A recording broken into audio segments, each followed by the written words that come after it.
tips para mabango si Junior. First, panatiliing tuyo.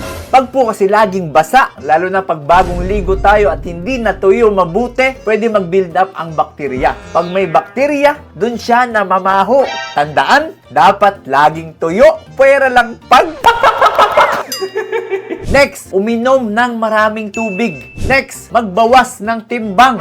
Pag overweight po kasi, mas sumisikip yung mga singit natin. So, mas mabilis mag-build up ang pawis at bakterya.